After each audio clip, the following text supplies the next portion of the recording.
It's really lovely to have you all tuned in. I hope you all have crisps and drinks and delights like that. Unlike me, I just have some water here. So there are two obvious downsides to having quite a backlist of novels in print. One is that you're occasionally confronted with bits of your writing from 20 or 30 years ago that you're now powerless to change. The other is that your personal obsessions come to seem writ large as day in patterns and themes that recur in your work. Anyone reading my novels en masse will see that I clearly have a bit of a thing about ambiguous relationships between brothers and sisters or sons and mothers. Nothing so unusual there. But I also seem to have a bit of a thing about mental illness. From the remote and possibly dangerous academic father in my very first novel, The Aerodynamics of Pork, who has become fixated on silencing astrologers before they predict an equalizing in the age of sexual consent, to the hero of A Place Called Winter, who we first encounter when he is mysteriously unhinged by what we would now call PTSD, I persist in trying to evoke extreme mental states. This is partly, and most obviously, for drama. Since the dramatists of ancient Greece, we've known that extreme mental states are useful in storytelling for the way they enable characters to speak unpalatable truths and even to stumble into revelation. But it's also for a kind of corrective accuracy. Having been close to quite a few people over the years with various mental illnesses, from suicidal depression to bipolar disorder, I've come to hate any attempt by writers to romanticize these afflictions. So I've always striven to be as accurate as I can in my portrayal of both of symptoms and of the side effects of mental illness on families and carers. As this season of Quay Words has the theme of well-being, I thought I'd spend this solo session exploring these evocations with you through some readings and perhaps trying to get to the bottom of my obsession. I thought we'd start with rough music, because there the plot and even the structure of the novel are partly dictated by mental illness. It's no great spoiler to say that we meet the heroine of this novel, Frances, at two ages, as a frustrated young mother with a 7-year-old son in tow in the 1960s, and as a no less angry woman in her late 60s, being taken on holiday by that son who has just turned 40 in the novel's present day, which depressingly is now 20 years ago.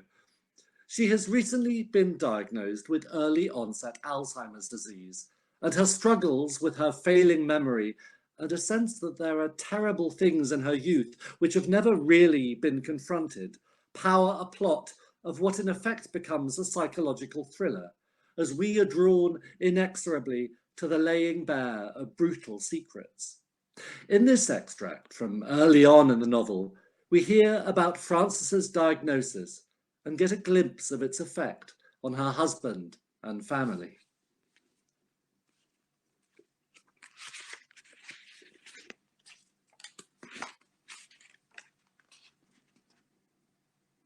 She had suffered the stroke out of the blue while buying shoes. She was trying on a pair which pinched slightly. She bent over to see if she could loosen them at all, then suddenly felt dreadfully sick and faint and keeled over, toppling a whole rack of the things she had clutched at for support on her way down. She lay on the floor, convinced she was about to be sick, feeling as though she were the centre around which the shop was slowly spinning. There was a terrible fuss. Sales assistants trying to make her sit up and put her head between her legs, customers offering advice. When she found she could not speak and that her right side refused to move, she gave up, assuming she was about to die, and distantly amused because she happened to be wearing brand new Marks and Sparks underwear Poppy had helped her choose. Death apparently had other treats in store for her, however, for she came round in a hospital room with her family all around her, wearing a strange nightdress and with the tight shoes she had been trying on and had not paid for, tucked under a chair. The paralysis passed, and her speech returned in hours. Everyone assured her she looked just the same, but she was convinced one side of her face had slackened. What would you know, she told Poppy. You just see an old woman, but when it's your own face, you can tell. I look drunk, I tell you. It was more depressing than frightening. Overnight, although she was only 60, she became someone people worried about. Her independence felt curtailed by the concern of others. In the past, do you think you should, had always goaded her on to do the inadvisable. Now the question planted a small prickling doubt. Little by little, blunder by blunder, it became apparent that the stroke had hastened into motion a process she did not care to name, even when she could remember its medical title.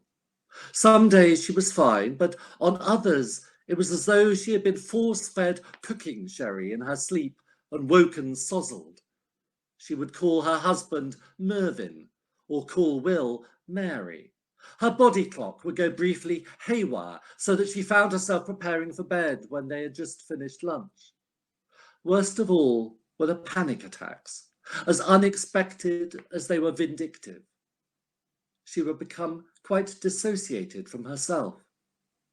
Who's that woman in the bed with us? She had once asked John in a tone of quiet concern. Poppy became indignant when she voiced her fears.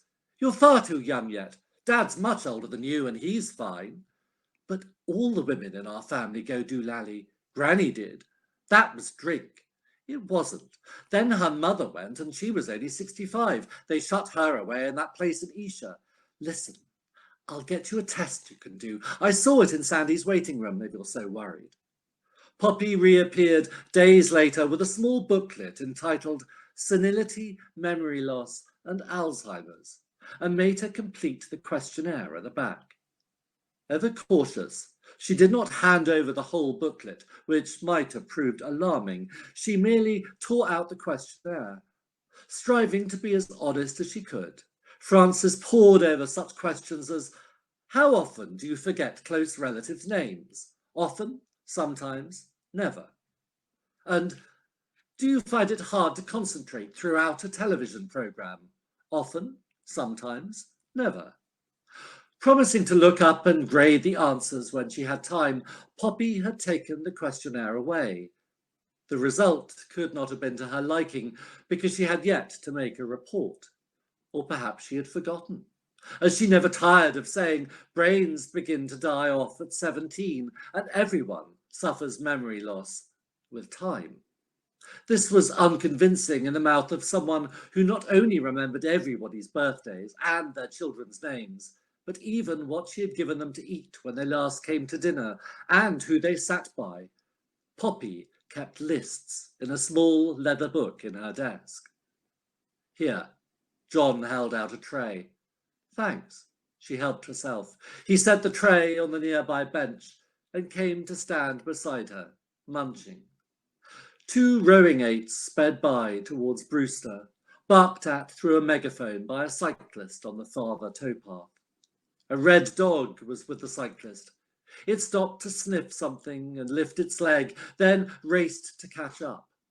A barge piled with compacted rubbish glided past the other way. The tide was high.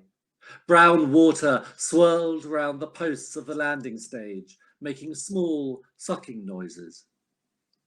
Would you be all right on your own? She asked. What? Don't be silly. No, but would you?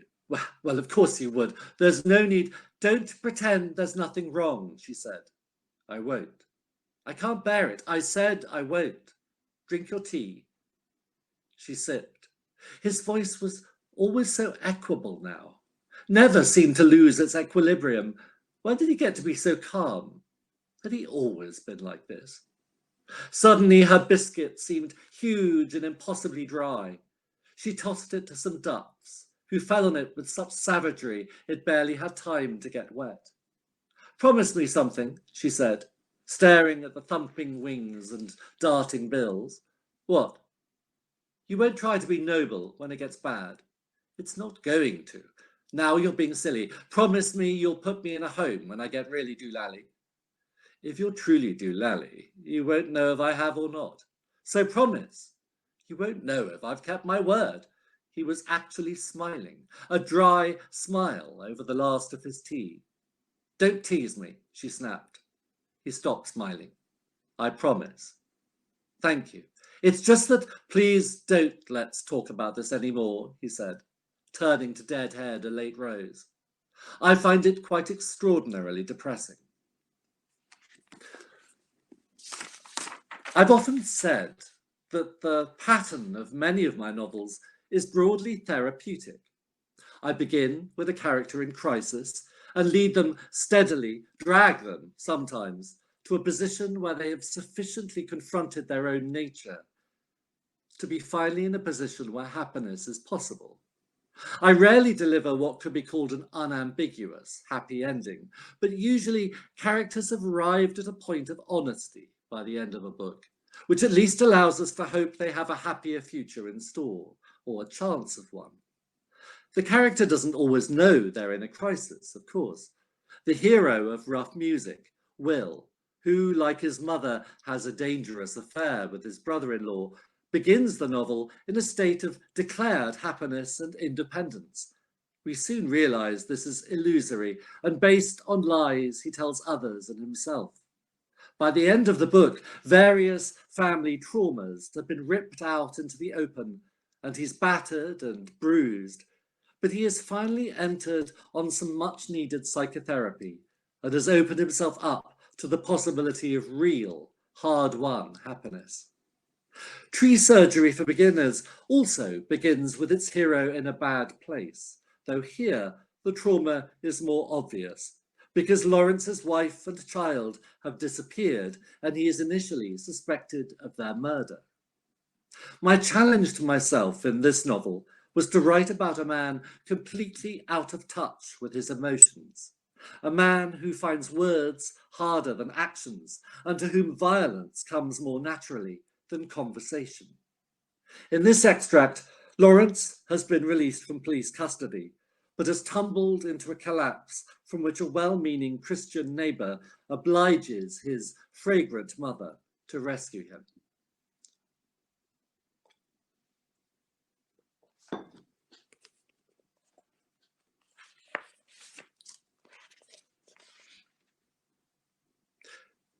Dora had just made herself an eggy supper to eat with a glass of sherry in front of a television programme on antiques when the telephone rang, making her start and slop sherry on her skirt. Cursing, mopping herself with a napkin, she was in no hurry to answer it. Mrs. Frost? A woman's voice. Yes? It's Hecate Murray here, your son's neighbour. Oh, yes. Hello. I thought I'd better ring you. Oh, dear. The woman sounded distracted. Only there's been a bit of an accident. Don't worry, he's fine, but his van needs fixing and, well, I really think you'd better... Thank you, you're very kind. I'll be right over. Lawrence had made himself falling down drunk, then somehow made it into his van and driven down the drive and onto the Brewster Road. Driving on the wrong side, he had swerved to avoid an oncoming car and ended up in a ditch. The other vehicle was Hecate Murray's Morris 1000 Traveller. Its headlamps were lighting the scene as Dora pulled up. Lawrence was slumped in the back of the Morris, wrapped in a yellow tartan rug. A small woman in a duffel coat hurried over to greet her. One knew from her apologetic manner and unmade-up face precisely what sort of 10-year-old she must have been 4 decades or so before. Mrs. Frost? Hecate Murray, so sorry to call you out. Not at all. God. Don't worry, the van's not too bad. Just a light gone and a tyre and, well, that front end doesn't look too good, does it? Still, we can get it towed out tomorrow. My other neighbour can do it with her tractor if we ask her nicely. He was very lucky. Well, so were you. He might have killed you. Oh, I don't think so. She seemed entirely certain. He's just woken up. He hears his head, and I thought we should drive him to the hospital in case he's concussed. Really? Oh, I think so. Don't worry about the police or anything. We can just say he got drunk at home and fell over. That's it. If you get in on that side, oh, but I can drive him. Actually, it was quite a job getting him in where he is, Mrs. Murray said very firmly. I think we should leave him be. Really, it's no bother. Dora winced as she opened the door, smelling the alcohol and something else, an old-fashioned, inefficient sort of smell, paraffin. Lawrence half opened his eyes and mumbled as she reached out to touch his jacket. That's the other thing, Mrs. Murray said, starting the car. He's soaked in the stuff, so don't go smoking. Heaven knows what he was doing. Funny how smells take one back. We always had to get dressed by a paraffin stove in the bathroom. Warm undies on winter mornings. Very cosy. Here, she tugged another rug from behind her seat and settled it over Dora's lap. You're probably a bit shocked. Have this. Thank you. Hecate Murray gave off a powerful aura of capability, which enveloped Dora as warmly as the rug had done. You've been going through a very dark valley, she said. I've been praying for you. I should never have let him go home. He could have killed himself. He could have killed someone else. Dora imagined the police, the papers, fresh scandal. Prayer is amazingly efficacious, Hecate Murray continued, even for non-believers. You'd be surprised. Oh, it's never really been my thing. Lawrence, can you hear me? Darling, everything's going to be fine. You're safe now. Let's pray now. It will still your thoughts so you can be strong for him. Say after me, Eternal Father. Eternal Father, Dora repeated thoughtlessly, whose cleansing flames smote Babel and the cities of the plain. Mrs. Murray was a small woman, but her voice was sternly compelling as an archangel's, whose fire burned before Moses in the bush and came to Gideon's aid against the infidel, whose burning coals purified Isaiah's lips. The two of them prayed aloud all the way into the hospital car park. Inexorable as a dentist's probe, Hecate Murray named the unnameable: alcohol, scars, violence, broken families, maternal insufficiency, lost grandchildren, secrets. Her complete lack of diplomacy burned off all Dora's inhibitions, so that Dora cried, wailed even, as she stumblingly repeated the near stranger's solemn sentences. Still profoundly drunk, but picking up the religious tone like a radio signal, Lawrence began to half mumble, half sing, Eternal Father, strong to save, as he lolled from side to side on the back seat. Dora wanted to laugh, felt drunk herself. Any passing policeman would surely have flagged them down.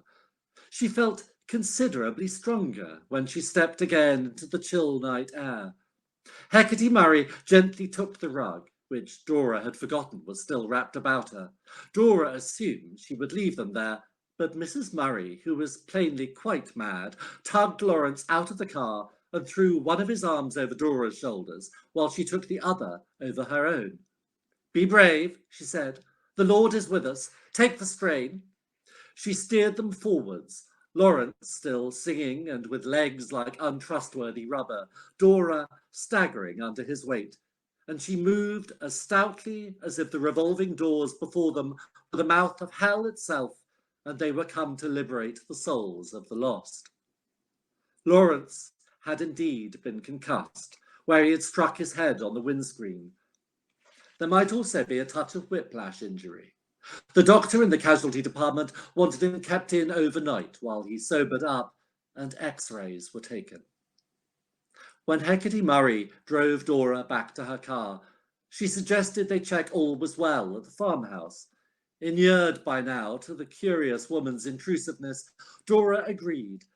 They found the back door swinging open, and the Bantams still perilously at large, making themselves messily at home.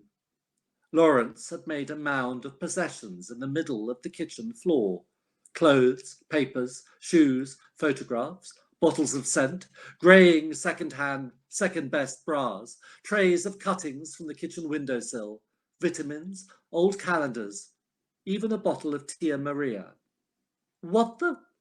Dora regarded the chaos with horrified confusion for a few moments before she realized it was made up of things that were Bonnie's.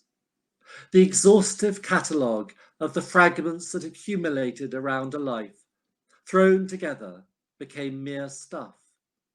Like Lawrence's clothes, the pile was soaked in paraffin.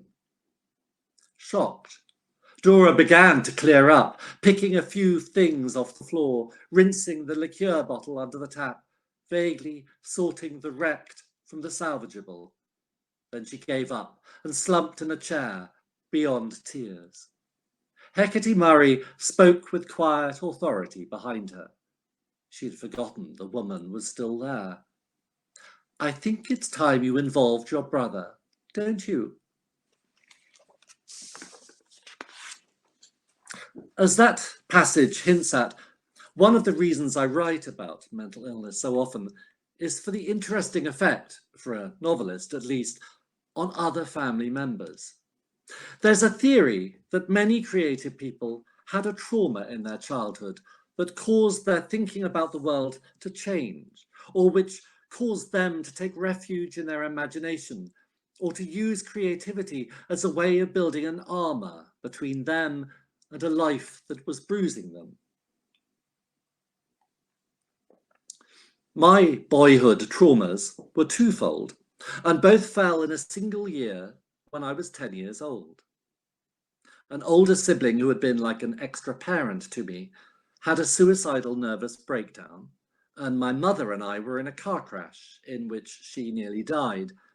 This being the early 70s, I received no counselling or therapy, but was left to soldier on in boarding school, albeit with regular visits to see them in their various frightening hospitals. I have no doubt that this was the year in which, mentally at least, I became a novelist.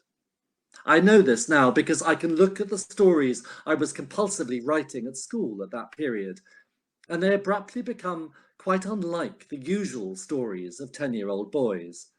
They become baroque, madly inventive, and they lose any sense of obvious autobiography. In a sense, I'd begun to ventriloquize, trying other voices and personalities on for size, in a way I now recognize as being one of the driving compulsions behind my work. I didn't begin writing novels until I was 21. In my teens, I mainly wrote plays, and I was hell-bent on becoming an actor. But I believe that at the age of 10, and probably through simply imitating the novels I was devouring at the time, I stumbled on the way fiction could provide a cool, hard lens between me and the world, and give voice to the feelings I couldn't voice myself. In my most recent novel, Take Nothing With You, I revisited that year of trauma, though with some differences. The mother in the book is, just like mine, involved in a bad car crash, where she receives brain damage through which she recovers, but convinced she has been spared so as to embrace Jesus. But Eustace, her son, is an only child, and it's the father who we slowly come to realize is suffering from bad depression. I particularly wanted to revisit the early 1970s approach to mental illness, which was largely not to approach it at all, but to throw strong medication at it from a great distance. In this scene, the father has suddenly interrupted a residential music course his son is at with the news that his mother has been in a car crash and may be dying. It's the first moment where both son and reader begin to notice that the father is not a well man.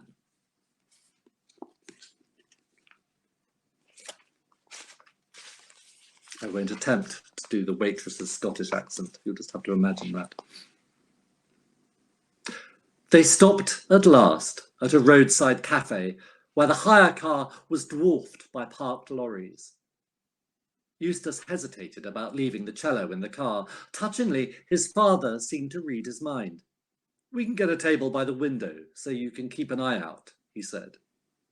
It was a relief to be out of the car, and the smell of baked beans and fried bacon made him ravenously hungry. Without consulting him, his father ordered 2 full Englishes and a pot of tea from the waitress. She seemed to guess from a glance at the state of his father that they represented a family in crisis, and brought them their tea immediately with a basket of buttered toast on the house. When she brought their cooked breakfasts, the helpings were huge, with fried bread and sauté potatoes, as well as everything else. Eustace shocked himself by eating almost everything, even the mushrooms, which he'd spoilt with a squirt of fartily expelled ketchup from the plastic tomato between them. It was all good. The best cooked breakfast he had ever eaten, even the worryingly pink sausage. Coming up for air, gulping the rich brown tea the waitress had poured for them both, actually saying, "Shall I be mother?" He saw his father had barely touched his, but was cutting things up on his plate and moving them indecisively around. "Dad," he asked, "aren't you hungry?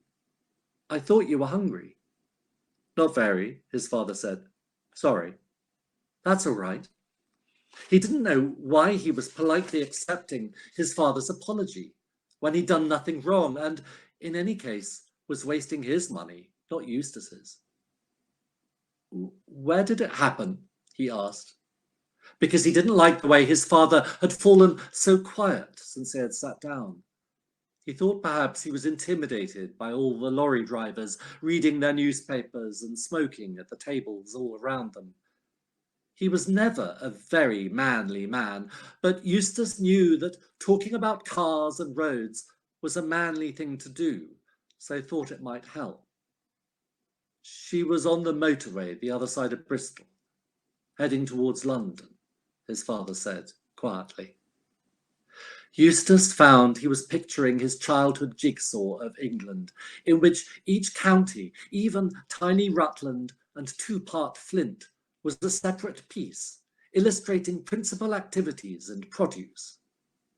He pictured his mother's car on it as a toy one, in the wrong place. But why? He asked. Where was she going? He had been fiddling with a last piece of toast, although he was quite full and couldn't imagine wanting to eat again for hours, but now looked up and saw his father's normally quizzical, smiling face crumpling up in tears. He glanced around and saw a lorry driver notice and look hastily back at his tabloid. His father let out a sort of sob, almost a honk, and there was a big drip on the end of his nose that spooled out as Eustace watched and landed in the egg he had cut open and left to congeal. All at once, the motherly waitress was at their side. She had come from behind Eustace, taking him by surprise. "Is everything all right with the food? Only you've not..." "It's fine," Eustace told her. "Delicious.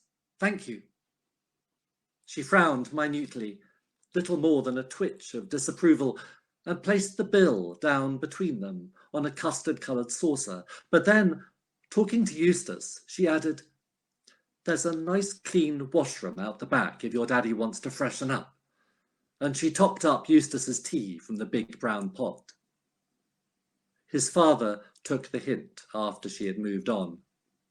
"Won't be a tick," he said, and left Eustace at the table while he went in search of the lavatories.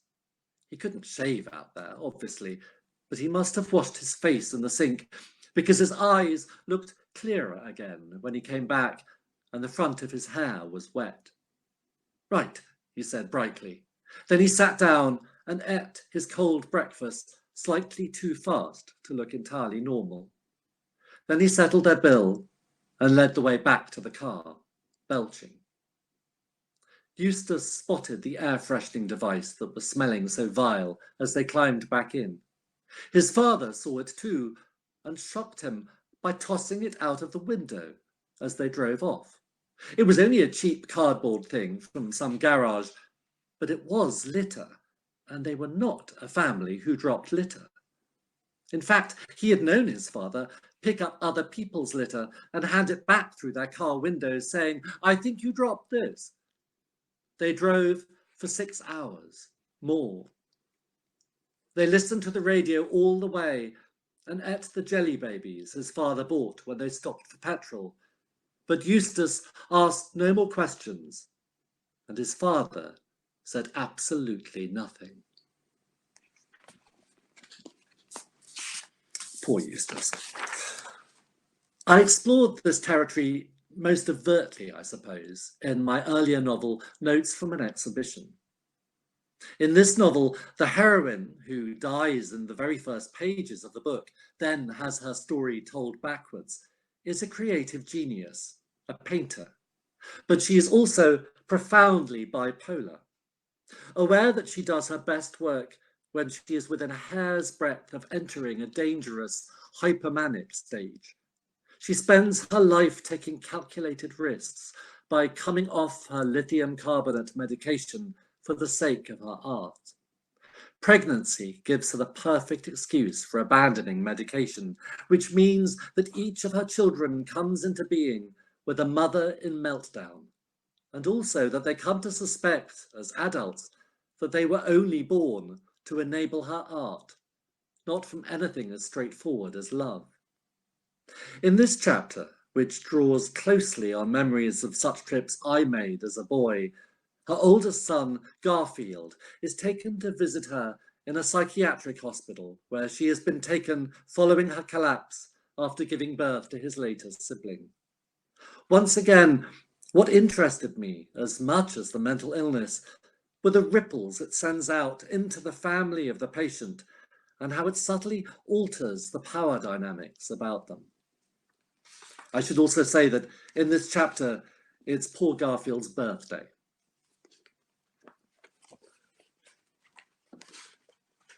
I haven't read this book for such ages, I can't find my way around it.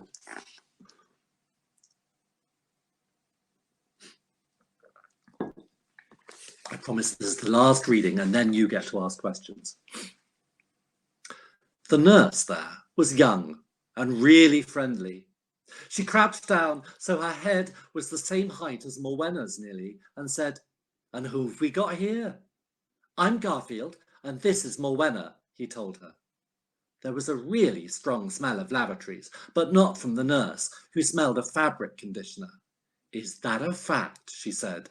She had huge breasts, he noticed, so that she could probably read her upside-down watch without needing to lift it. "Have you come to see baby Headley?" she asked Morwenna. Morwenna nodded. "And our mother," Garfield added, "please." "Mum's a bit sleepy," she said, "so she might not chat much, but she's been looking forward to seeing you both. I know she has. You're better for her than any pills. Soon cheer her up." She smiled at Anthony as she stood, and Garfield saw she had a great curvy bottom to match. He was surprised to wonder how it might feel to push his face into it, quite hard, or to take shelter under her bosom as under a great soft-stacked cloud.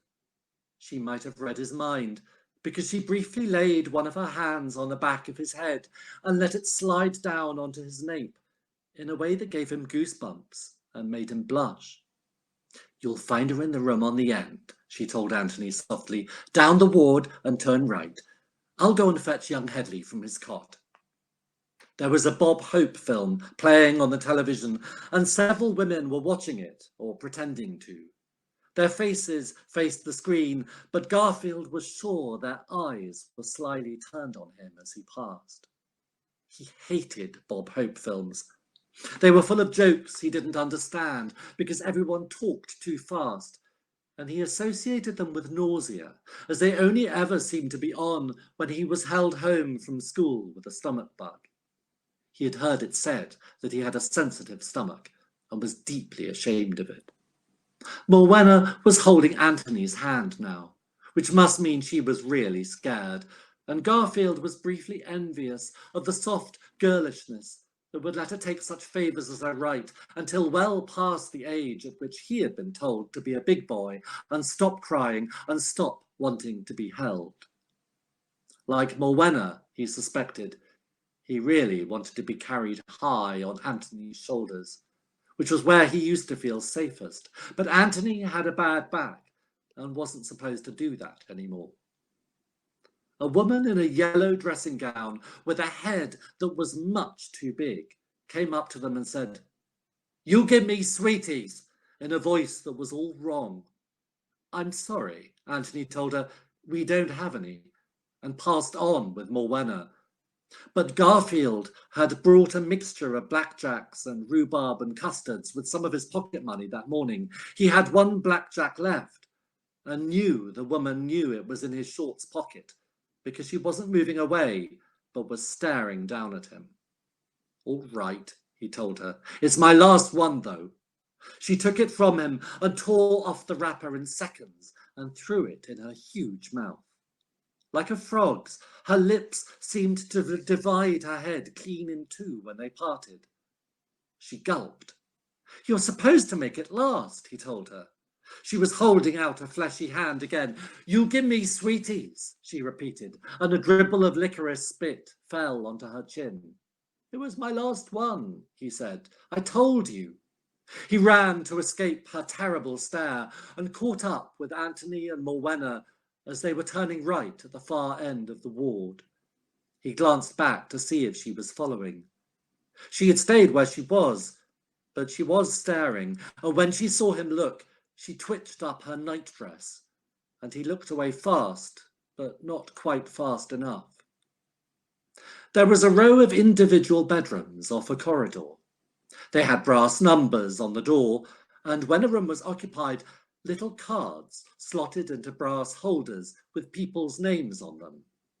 They made Garfield think of the jam jars in the larder at home, only instead of saying dark muscovado sugar or macaroni, they announced their contents as Julie Dawson, Maggie Trelaw, or, in the case of room 7, Rachel Middleton and Headley. It was funny seeing her called that, because when she painted, everyone called her Rachel Kelly. Why do all the doors have windows in them? He asked. So the nurses and doctors can always see in, his father said, and gave the little cough that showed he was unhappy. So nobody can hurt themselves without someone seeing, he added. Ready? Garfield nodded. Mummy! Morwenna shouted, and Garfield shushed her. Anthony peered through the window in Rachel's door, knocked twice, gave a little smile, then opened the door and gently pushed Garfield and Morwenna in before him. Look who it isn't, he said. He used a funny tone of voice, slightly wheedling, as though Rachel had stopped being a grown-up. She was sitting in the room's only armchair, beside the oddly high-up window. Look, she said sleepily, I have to sit on all these so I can see out. She shifted slightly to reveal a great heap of telephone directories she had used to raise the chair's cushion by nearly a foot.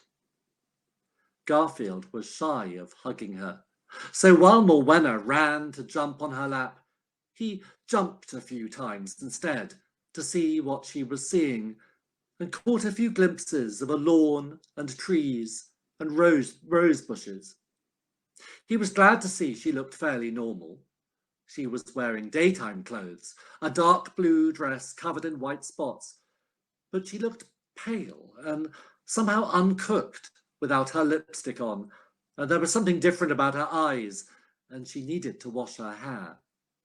What's wrong with your eyes? He asked her. My eyes? She asked slowly, and then understood. Oh, no mascara. Do they look terrible? He stopped jumping and dared to look at her full on. The directories made her so high, she and Morwenna might have been on a kind of throne. Not really, he admitted, just sort of pale and weak. Hello, darling, Anthony said, and kissed her on the lips, then sat on the end of her bed. She had slowed down completely. Garfield was used to her being sharp and crackly and rather frightening because you had to think carefully what you said because she never missed anything and might pull you up short at any moment. But now she was so slow and placid, she was frightening in a different way, as though her mechanism was winding down and no one else had noticed or thought to turn the key. For a whole minute, they just sat in silence. Anthony, sad and watchful on the bed, she on the chair, and Morwenna, blissful and unquestioning on her lap.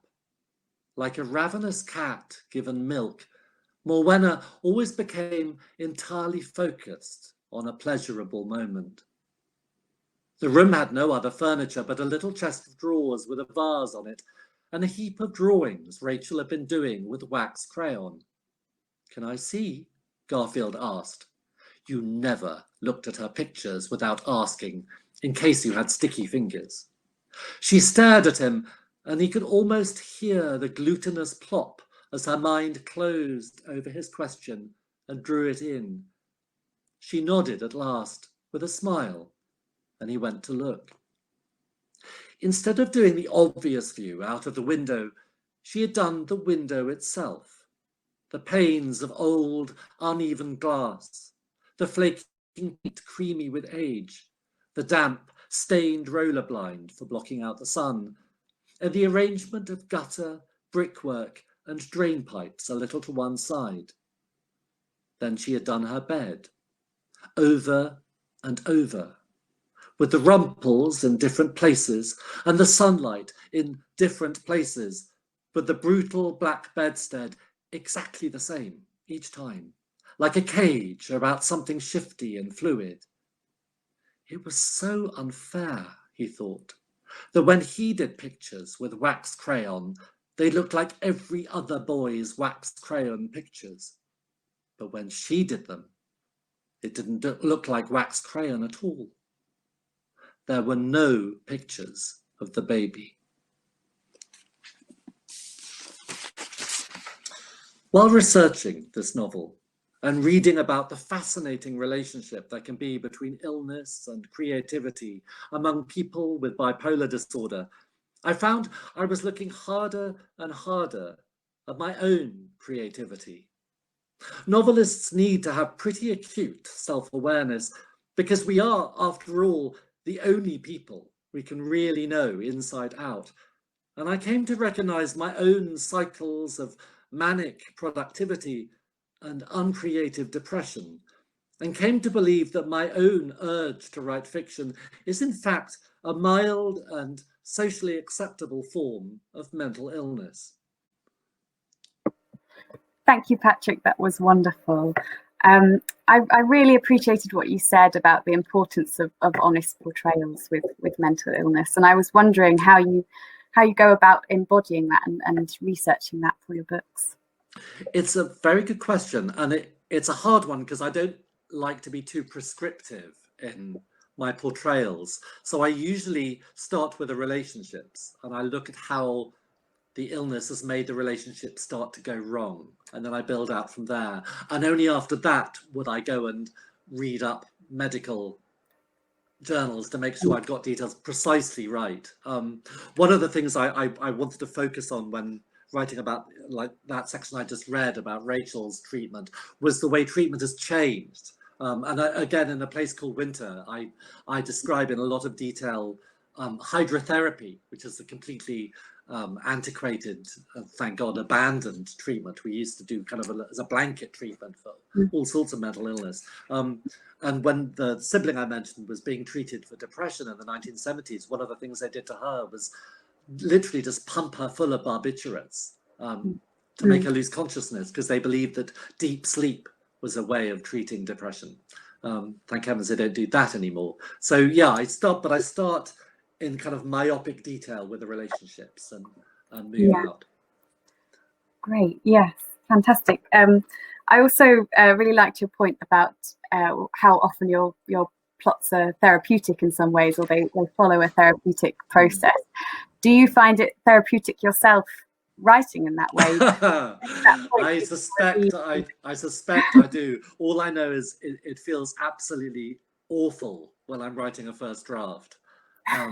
It really is like getting blood from a stone, which I suppose means it probably is good for me. And it feels wonderful when I finish and emerge out the other end. The weird thing is, often when I'm writing a book, I'm so close to it, I don't really know initially what it's about. I mean, obviously I know who the characters are, but I often don't notice what the themes are on the first draft, and it's only when I come to rewrite I see there are themes writ large and I can bring them into better focus when I'm rewriting. So the book I'm working on at the moment is, on the face of it, it's about two real people, Charles Causley and his mother Laura. But already I'm starting to suspect it's probably about things in my own life, which I'm pretending it's a historical novel. It's not about now at all. But it's interesting how things from your own life creep in, often without you noticing them. Yes. I'm going to look at some questions from the audience now. We have one from Anna, who asks how you look after yourself when you're writing about difficult mental health issues that are close to home. Sorry, it went a bit glitchy at my end when you were asking a question. How do I look after myself? How do you look after yourself when you're writing about difficult mental health issues? It's a good point. And the brutal answer is I don't terribly. And I quite often make myself really quite depressed. If I'm writing about something grim, I kind of enter into it all too fully. I think I'm probably quite difficult to live with when I'm writing, because I do take on board, probably in a very unhealthy way, the things I'm writing about. And I'm very, very lucky in my other half, Aidan, who is wonderfully detached. He's very caring, but he's also wonderfully detached. So he knows to hold back and not get too involved and not ask too many questions, unless I clearly want a question asked. But he is there to pick up the pieces if things go wrong. But the lovely thing is he's creative as well. He's a sculptor, a wonderful sculptor. So I think he understands the need for a kind of secrecy and the need to get a bit obsessive. So we'll both separately go off into our writing or working spaces. He goes into the barn where he chips at bits of stone, and I come out here where I chip away at characters, and then we meet up for a drink later in the day, compare wounds. Great. We also have one from Valerie, and she says, when you're writing a novel like A Place Called Winter, which is based on a member of your family, do you ever feel restricted by what you knew to be true? I do feel very restricted. I made a sort of promise with A Place Called Winter, but for those of you who don't know the novel, it's very closely based on at least the early life of one of my great-grandfathers, who back in the 1900s got married, and then, for no good reason I could see, abandoned his wife and child in London in order to go to Canada and become a farmer. And I made a sort of mental promise to my late grandmother, his daughter, when I started on that project, that I would honor all the facts I could find out before I started making stuff up. So the book begins with a lot of really true family detail about Harry and his numerous sisters-in-law and their very colourful lives. And I only started to make stuff up when I could no longer find out the truth. And I was terrified, actually, when I went out to Canada to continue my research and to carry on writing the book. I was terrified that I would find some really inconvenient fact, like that he got married all over again or something, which would have ruined my story. Thank God I didn't. And the weird thing is, although I ended up making up Harry, really, I mean, his character is a fictional character that's based over a frame of fact. I ended up feeling that he was very close to who the real Harry might have been. And I'm doing something similar at the moment with Charles Causley and his mother. So I know loads. I know practically all there is to know that can be known about Charles. And his mother, Laura, although she's a more mysterious character, usefully, because I can make more up there. But I've been similarly inhibited. Every now and then I get to a point in the story where I think, oh, can I really just make this up? It probably didn't happen. And I've just recently, finally found the courage to write the chapter where Charles Causley has sex. And anyone who knows about Charles Causley knows that in a way, there's a bit of a cult around him of being this. He's a bit of a kind of Cornish saint, a really, really good man and a kind man, but very much a man who never married and who apparently had no love life and lived with his mother and was utterly irreproachable. And that's a bit dull. So How I'm much afraid I have given Charles a secret life, a bit like the way I did with my great-grandfather, and it will probably rattle a few cages.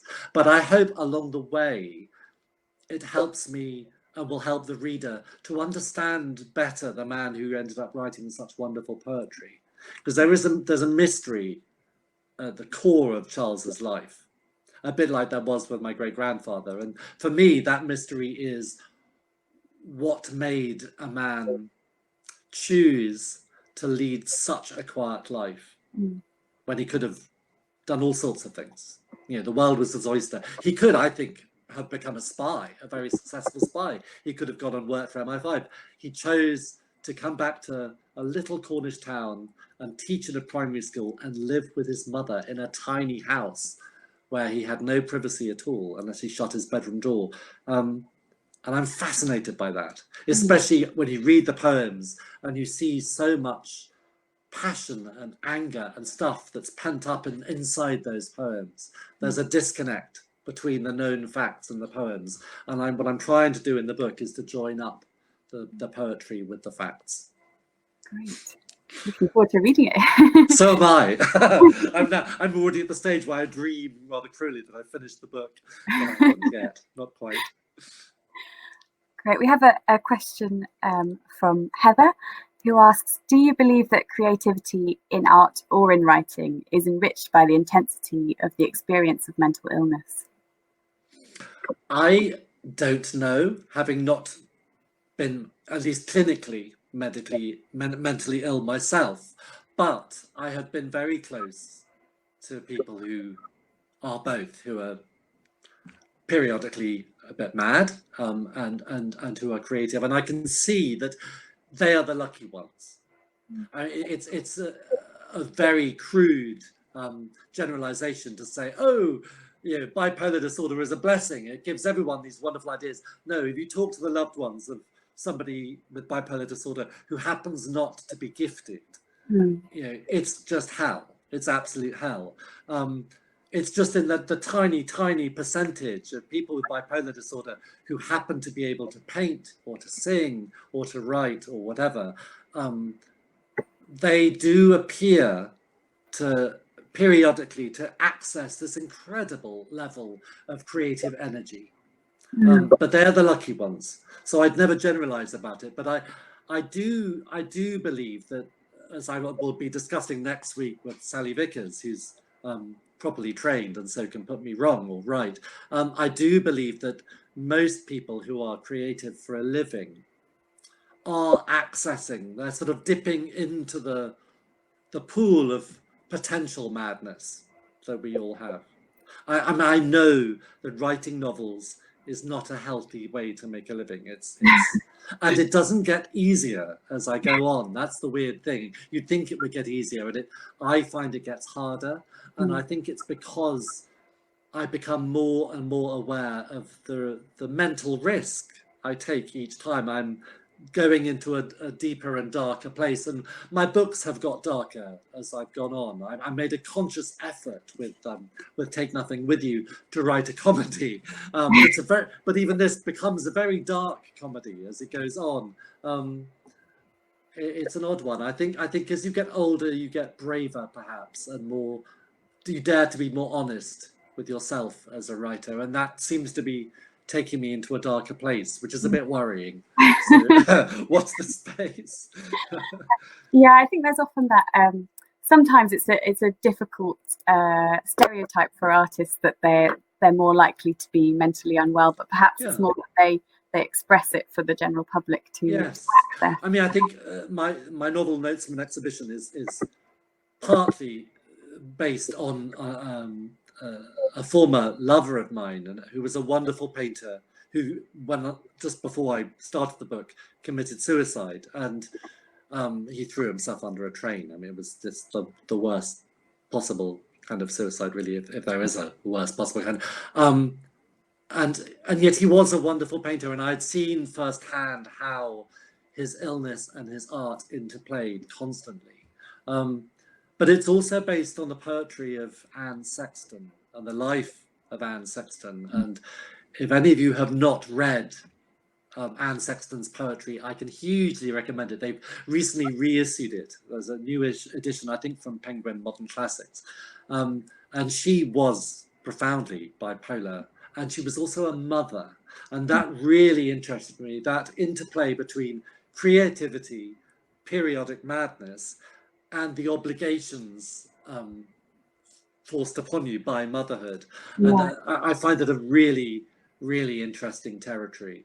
And if anyone is interested in pursuing that further in a more scientific way, I can hugely recommend the books of an American psychiatrist, Kay Redfield Jamison, who wrote an amazing book called Touched with Fire, which is a study precisely of the interplay between madness and creativity. And she looks at the lives of creative geniuses over the centuries. And in many cases, she retrospectively gives them a diagnosis of some kind of mental illness.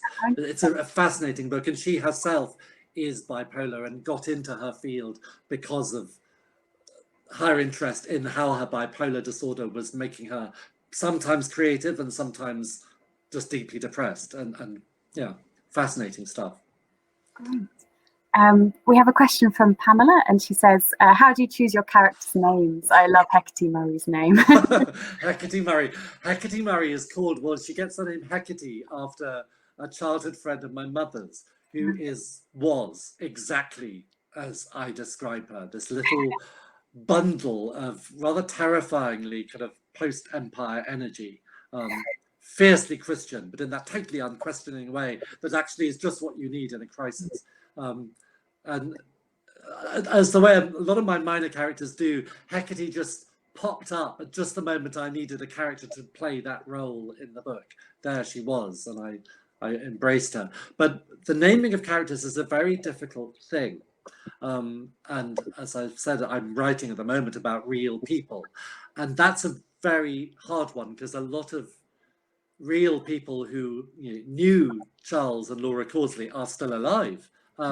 And many of their relations are still alive. So I've had to tread a sort of tightrope walk. And what I'm doing is naming Charles and Laura as themselves, but I'm doing my best to make up the names of the characters around them so as not to offend anybody. Although I knowing what Launceston is like, I know they'll all be reading the book and saying, oh, look, that's so-and-so, even if it isn't, because that's what small communities do. But often I can recommend to other writers using graveyards. I love graveyards anyway. They're a lovely place for peace and quiet, but they're also a brilliant place for finding names. You just wander around and there they are. And Cornish graveyards are particularly good because often the gravestones here are made from granite or from slate, which don't age at all. So the names remain very crisp and legible.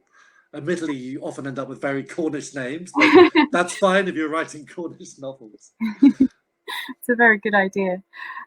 We have a question from Kath, and she said, you said you discover a theme after you have written a story, not before. Once you've discovered what you're really writing about, how much does rewriting tend to kind of pull that theme out? A complete rewrite, or merely a tweaking to bring the theme to the surface, or something else entirely? Oh, okay. So I do multiple rewrites, but the second one tends to be the major one, the really major one. So because I can actually show you, I have it right here. Hang on. Whoop.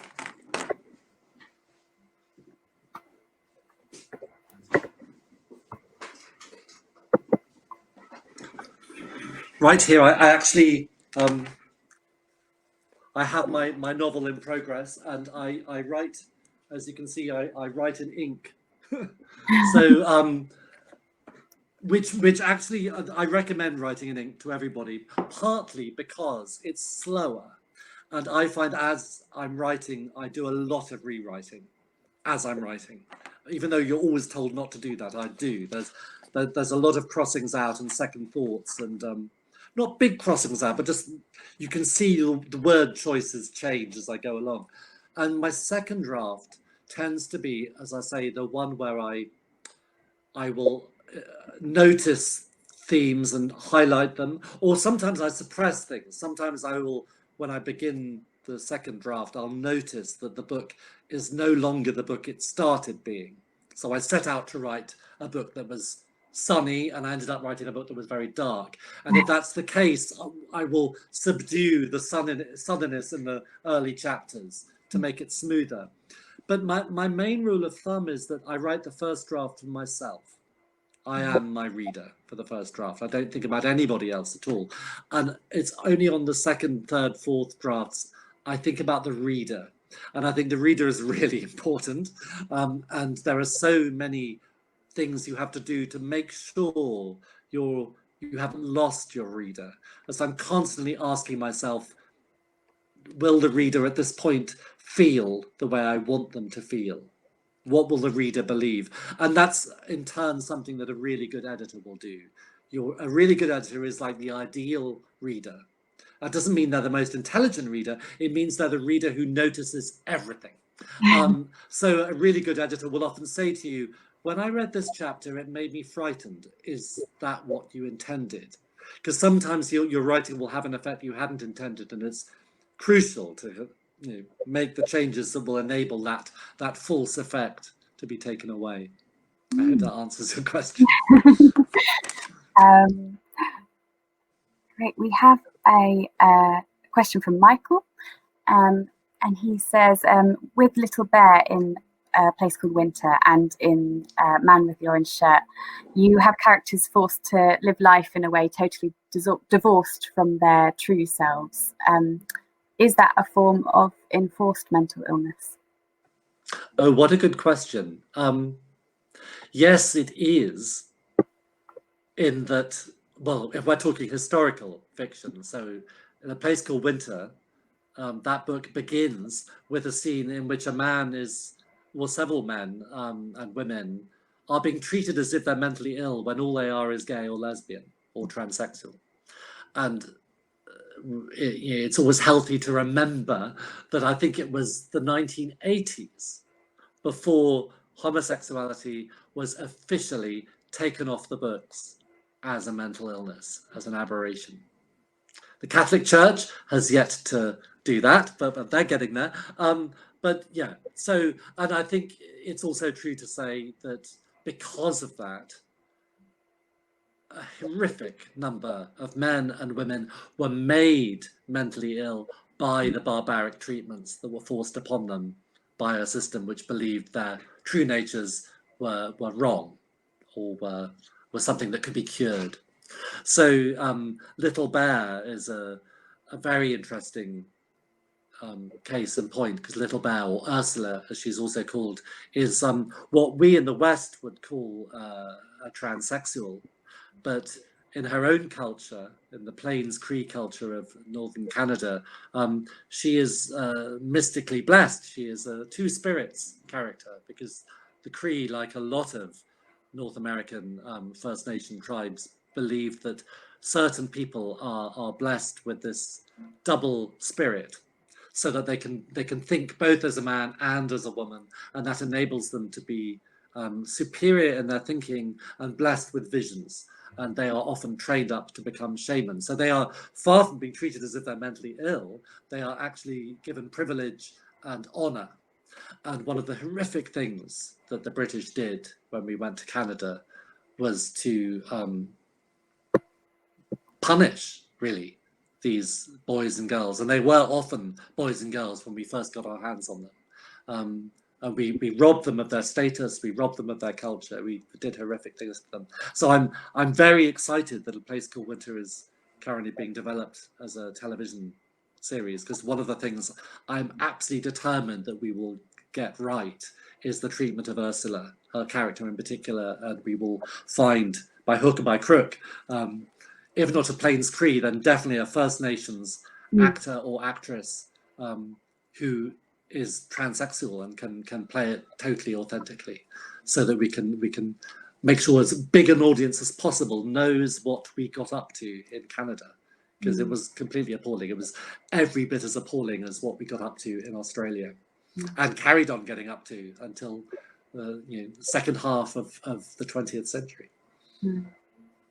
Thanks, Patrick. I think Sorry, we've got time. rant over. No, I mean, it's a great thing to bring out in the open. We have one last question, unless any more pop up, from Roger, and he says, would you say that the teacher who committed suicide on the bonfire was mentally ill? Oh, very good question. Yes, I would. Mentally ill at the point when he committed suicide. I think labels are not always very helpful around mental illness, not least because it's possible, I believe, to be mentally ill for a crisis period and then to be fine afterwards. But it's one of those times where older English is more helpful, and I think to say someone is not in their right mind is a once a more beautiful way of putting it, but also in some ways a truer way of putting it than to say they're mentally ill. And I think most men and women who commit suicide, or many of them, are simply not in their right mind. The other lovely phrase, which gets it absolutely right, I think, is to say they are beside themselves. They've literally stepped out of their normal self and they are another person beside them. And that particular storyline in Friendly Fire, where a teacher who has been sacked from his teaching position because of a potential scandal surrounding his inappropriate friendship with a boy in the school is actually based on a story that happened in my school at Winchester College back in the 1970s. In the case of the teacher in real life, he didn't climb onto a bonfire, because I did that for sheer drama. It was just as horrific. He threw himself under a train. And I really wanted to kind of pay tribute to him because he was an amazing teacher, but also a bit the way I did in Take Nothing With You, revisit that awful 1970s way of not really dealing with these crises properly, letting all these boys just deal with it on their own without helping them. I mean, it's unthinkable now that we had this wonderful teacher who committed suicide and nobody asked us afterwards if we were all right. And I think quite a few boys weren't all right. Anyway, yeah. On which unhappy note, it's been a delight talking with you all.